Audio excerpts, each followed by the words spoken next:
man, what is up? What's up, man? What's up, Melon? Not it. Hey, man, seriously, you know what the biggest benefit is to living in Philadelphia is I don't have to sit next to him anymore and fucking get gassed out by that fucking cocoa butter and fried chicken smell in this man's house. Shit was obnoxious. You, man. And then of all things, he would get watermelon scented candles to try to cover up the smell. I'm like, what are you doing? Man, suck my fucking dick. Dude, I'm just happy. Hey, look, man. Don't let me come out my fucking box and fuck you. I would steal on you, but you know what? I would definitely break my shit on that big ass head. Anyway, speaking of big ass things going on, how about the NC2As right now? That shit is nuts. No one wants to be the number one team in the country right now. Oh my God, not Indiana, not Kentucky, not Florida. Duke, I mean, no one holds Michigan, that shit on. If Syracuse, I mean, it's gone through like so hot many. potato.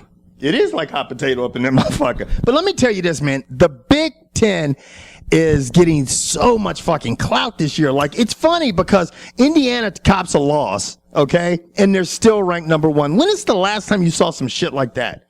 Well, it's because they also had to turn around and play another good team, right? I mean, they lost. Wasn't it one of those strange, like, 3-game stretches where it was lose to a ranked team, beat a ranked team, and beat someone else? It wasn't like they lost to, you know.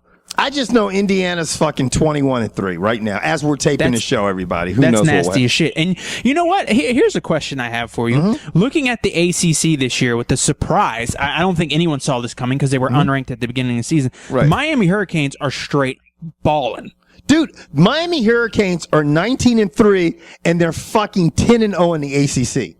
Dude, they waxed Duke. They waxed North Carolina. They are balling. And dude, they're getting LeBron James and Dwayne Wade to show up to the fucking game. You know what? It was the team had to gel, man. Because at the beginning, the losses they took were like Division II, like sorry ass teams.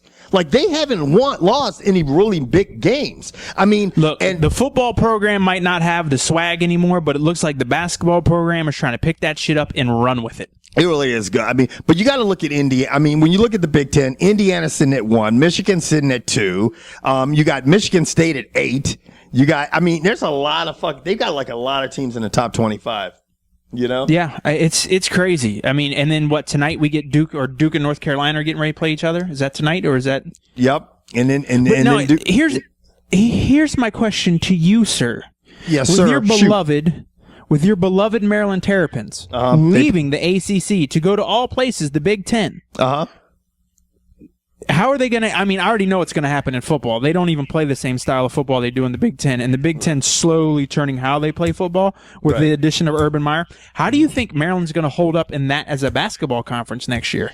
I think they're going to hold up. I think they might be better off, man, because what people are failing to realize is that you're going to have Duke that's always players. You've got now you've got Miami. NC State looks good. You've got then you got to remember this. You've got Syracuse and Pitt coming. Syracuse is, I mean, those are two good ass fucking Big East squads that are coming to the ACC. So the ACC will be the best basketball conference. I mean, and so Maryland's going to leave there and go to the Big Ten. I mean, right now the Big Ten is stacked this year, but it's not like that every fucking year. The last 2 or 3 years, the Big Ten has made a name for itself in NCAA basketball. But I mean, I still think the ACC, I think they're going to be a force to be reckoned with over the next few years when they add Syracuse and they add Pitt. Next question. Sticking with basketball, but changing everything about it. Who's the baddest motherfucker on the planet right now playing in the NBA? Oh, LeBron James, dude. He's on a fucking my tear. Sweet baby Jesus. That boy is on fucking fire, son. Yeah, and the thing about it is, man, I saw a headline that made it, about LeBron, and it says LeBron James is making history and make it look easy. It is. Like, he's doing it so effortless that's what's so impressive to me about him. Like, he's really just matured and he's doing this shit and you're like, wow, he's putting up 30 points a game. Wow, over the last 5 or 6 games, he shot over 70%. Those fucking 60%. Numbers. Huh? 60%. Over 60. Did he go under 70? Yeah, he's shot better than 60% in the last 6 games and scored over 30 points, and it's the first time in NBA history it's ever happened. Yeah, it's just crazy, man. I mean, and I will say this: he is. I look at, me being an LA fan, and a few years ago I was like, oh, Kobe's better. Now it's not even a comparison. But I will say this: being an LA Lakers fan, and I am one. LeBron James, like you look at Kobe, and he's obviously a little bit older, but he's always. You saw what LeBron James did do in Cleveland. And I'm going to tell you what right now, I think his supporting cast in Miami is not as good as everybody thinks. I mean, I think if you put LeBron James in some of these other cities, I think if he was in LA, I think if he was in any other LA as a Clipper or a Laker, I think if he played for the Knicks, I think if he played for the Spurs, I think it'd be complete domination. Let me tell you right now, there are very few players who I don't think LeBron can play with on the same team. Carmelo Anthony is number 1.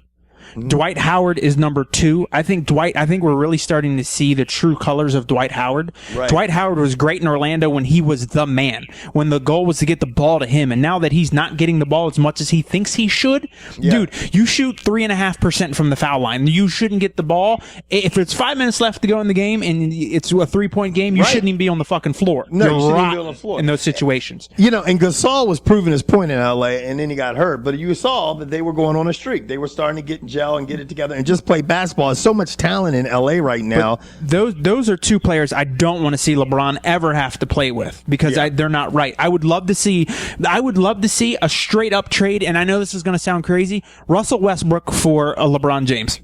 Right. But they'd have to give up Russell Westbrook and fucking half the team. Right. No, but I'm just saying I would love to see LeBron and Kevin Durant play together. Oh yeah. I would love to see LeBron play with Chris Paul. Yeah, I think LeBron with Chris Paul would be better because having someone like Chris Paul feed him the ball. I mean, who's a really, really good point guard that LeBron's ever played with? LeBron. Mo Williams? Your boy? That's your boy. You hang out with him and do shots at the bar. Just saying. Don't fake in front of the camera. Things that are coming up missing. Have you heard about all the ACLs that have gone missing in Boston? Excuse me? All the ACLs that have gone missing.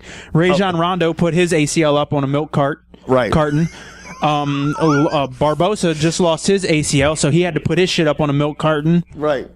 You just walk into Boston. As soon as you get out of the airport, Logan National Airport, you just got to put on some knee braces and shit. Yeah, this shit's crazy. Looking like Sir Galahad. Yeah, it's. I'm just saying. Okay, man. So, all right, right now, who do you have coming out of the West? Who do I have coming out of the West? The old ass crusty Spurs are still doing it. No, how annoying I is know, that? man. They just can't. I just think that they're not built for the playoffs. I got the Thunder. No. Thunder again? Thunder. You think we're gonna have a repeat of the finals from last year?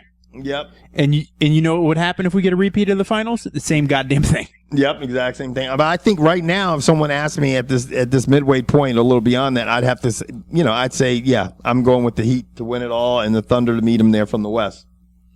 I hope the Heat get to beat up on someone else this year. I honestly, the only team I think can beat the Heat in the playoffs is the Heat. I think the Knicks, in my honest opinion, are way too dimensional because if Carmelo doesn't score, I don't think they can win. Right. And I don't think. I think in the Eastern Conference Finals, you could have a New York versus Miami. I'm going to tell you, winner. I'm going to tell you something, man, and you'll think I'm fucking crazy, but I've really been keeping an eye on this team, and I'm going to tell you what, man. I think they remind me of the Clippers a couple of years ago, and everybody will look at me and say I'm crazy, but if you really know basketball and you see how they're gelling, and they had injuries, and now that all their players are coming back, are the Wizards, man. The Wizards are actually looking fucking good. I mean, they have fucking. Why you want to fuck with me, man? Look, just put your earbud back in, you big swole head motherfucker. Just now that Kevin's lost his ever-loving fucking mind. No, but look, I'm done.